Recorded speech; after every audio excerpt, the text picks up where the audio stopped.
Hello everybody, it's me, your good friend Sparky, and welcome to the finale of Kirby's Dream Land / Kirby Spring Breeze.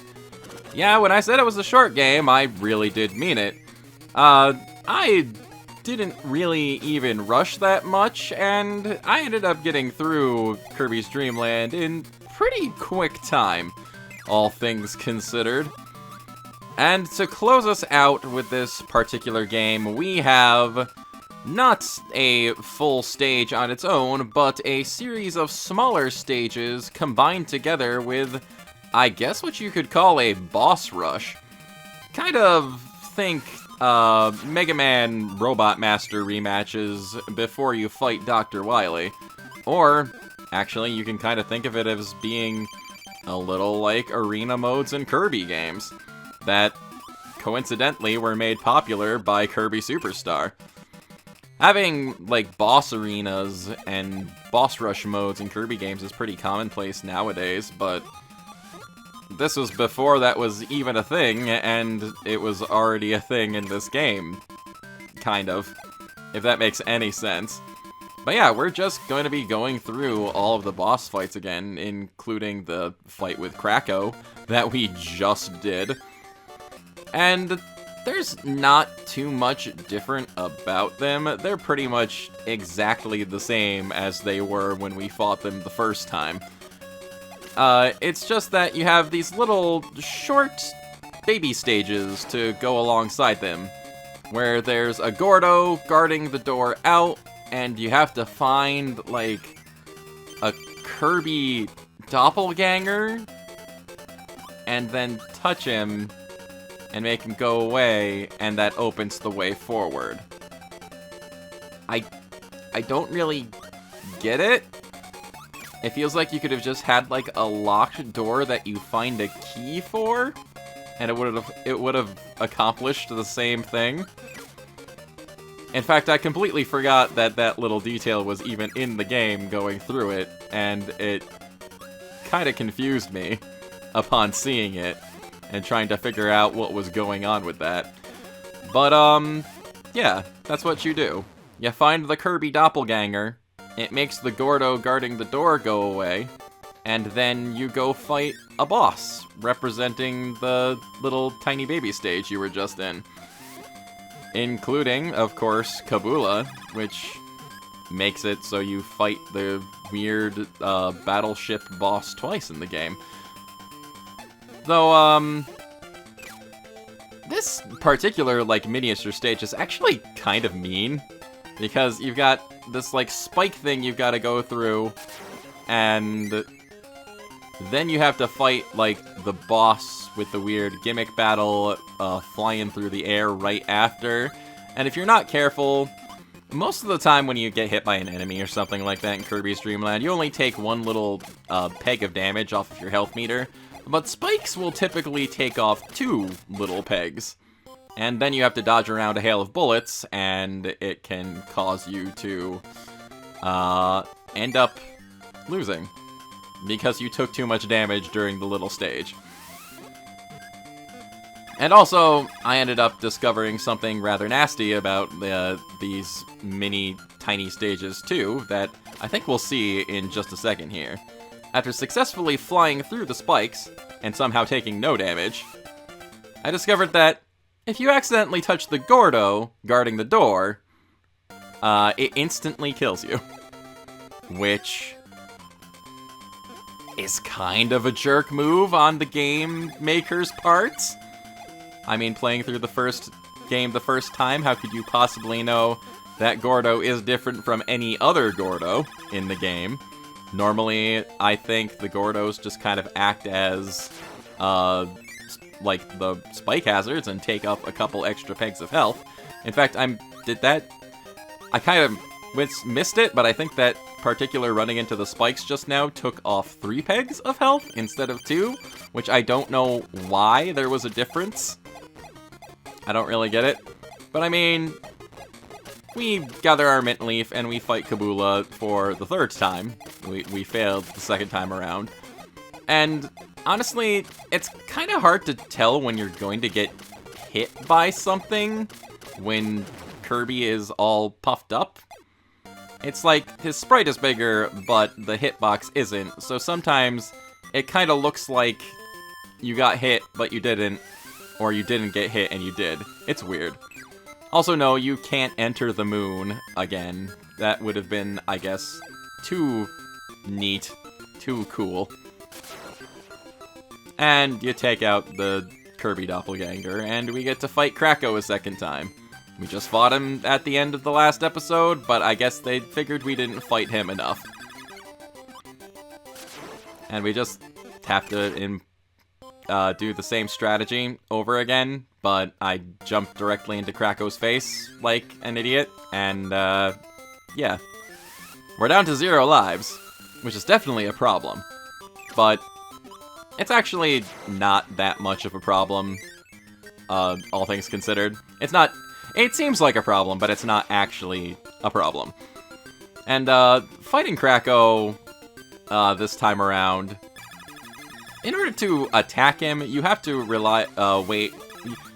You have to wait and rely on him to drop Waddle-Doos. But during this fight, he just, at one point, kind of decides to stop doing that. He's not exactly hard to avoid. And it just kind of results in you trying to stick to the corner and avoid the swooping attacks.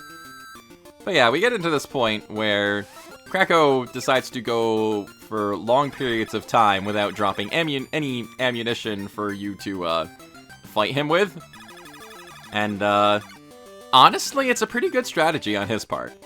If he doesn't give you the means to attack him, then you can't win. And he just kind of is content to float back and forth, shoot little lightning balls or whatever out at us, and then continually float back across the screen. You know, as you do. There we go, there's a Waddle-Doo. Eventually he decided to actually play fair and let us attack him again. But honestly, he could have kept doing that for all eternity, and then we never would have been able to win, so kind of not a smart move on his part for giving us the means to defeat him. But then again, you wouldn't be able to finish the game if he didn't, so yeah. It's just waiting for him to drop this last Waddle-Doo. And there you go. And with all of the bosses down, it is time to fight the big man himself. Before Kirby was a slayer of gods, he was a conqueror of kings in his very first match against King Dedede. And even if King Dedede ends up not being the, main boss of a Kirby game, in fact, I think past Kirby's Dream Land, there's very few Kirby games where King Dedede is actually still the final boss, technically. There's usually a hidden boss past him, or someone's controlling King Dedede, and you have to save him, or something like that. But in the very first Kirby game, he is definitely 100% the main bad guy that you have to take out. And again, much like fighting Kracko just a few seconds ago, it's just a matter of waiting for him to allow you to fight back. He'll use his hammer attack, he'll use his super Dedede jump attack, and that will, in turn, give you the star projectiles that you need to suck up and spit back out at him. And Dedede is pretty darn durable in comparison to the other bosses. Most of the bosses, with the exception of Kabula, like the main bosses anyway, they take 6 hits each to beat, and Dedede takes a lot more than that. So not only do you have to kind of wait for him to let you attack him, sort of, it's also kind of just an endurance match of getting around him and eating through all of that health. It's not hard, per se, but it can be a little taxing on your patience, and if you're not careful, you can take just one too many hits, which, as it turns out, that might be happening in a second. Not to spoil anything, but getting trapped in a corner should be evidence enough that things are not quite going the way that I want them. I'm in here with 0 lives. At this point, I'm kind of being overly, not overly cautious. Not cautious enough, I guess. Yeah, anyway, it results in a game over. But thankfully, Kirby's Dream Land is very forgiving in this regard. And the magical floating hand sends us back out to fight King Dedede. And thankfully, we can skip over the other boss fights and we can go right back to it. And we're back up to full health and full lives and all that. But yeah, I was down to my last life. I had taken a few too many hits, and I was trying to be careful. And in my attempt to try and be careful, I was accidentally not careful. It's a problem, you see. But, hey, it's time to fight him again. You can kinda lead the hammer attacks when he's going back and forth. As long as you're not all the way towards the edge of the screen, you can get him to stop around the middle of the arena, the ring, and then grab the star, back up a little, grab the star, and spit it back out at him. His, like, super jump attack, his Dedede, big Dedede jump, and the, like, tripping attack are a little more difficult to predict. If you're not careful, the tripping can actually catch you off guard because it's a very quick attack. But other than that, yeah, it's just all about patience. And also trying to get him to not land on top of you when he does a super jump. Since it's limited sprites, yeah, it's difficult to tell whether he's going to go forward and either try and do the inhale move or hit you with the trip attack. When he uses the hammer, it's easy enough to see, and when he uses the super jump, it's easy enough to see, but just those 2 moves, it can be a little difficult to predict what exactly he's going to do. But, just like that, that is the end of things. King Dedede very comically goes flying out, and we find all of the star whatsits that I can't remember their name, but they do have a name. They give Kirby super energy, and he turns into a giant balloon, flying the castle over Dreamland and delivering the food back to the inhabitants. And it's the credits! Good old Masa Sakurai. Shortened the name for the credits, I guess. And Sunday Rain. Don't you just love these old school games where you have people like Mami Preco just getting credited with crazy little nicknames and things like that? I remember the Mega Man games, classic Mega Man games, are very much like that too. And special thanks to Bubby. We couldn't have had this game without Bubby. And Cypher. It's so great. This game's great. It's just a fun little quick romp. It's not too difficult, but it's just... it's fun. And special thanks to so many players. Kirby's Dream Land presented by HAL Laboratory Incorporated and Nintendo. Thank you for playing. You're welcome, Kirby's Dream Land. You're great. You're a great, fun, awesome little game. And the power of the stars prevents the castle from falling on top of the citizens of Dreamland. Kirby poses in front of his fans, and he says goodbye to us. Though, of course, we're not saying goodbye quite yet. We still do have to get through the Kirby Super Star portion of our program. And good job! Press up A and select on the title screen to start a new adventure. Good luck! Yeah, if you aren't satisfied with the difficulty of Kirby's Dream Land, you can start up kind of a extra game, more difficult version of the game, like the second Quest of Zelda or the second run through Super Mario Bros. But enough about that. We gotta go to Mount Dedede in Kirby Super Star, which, much like the second part, this is a stark difference between the two games, in the sense that there is no stage element to the Kirby Super Star version, or any of the extra boss fights or the boss rush mode. You just go right into fighting King Dedede. And in this version, it's a lot brighter, colors a lot more animated, so it's a little easier to see what King Dedede is going to be doing.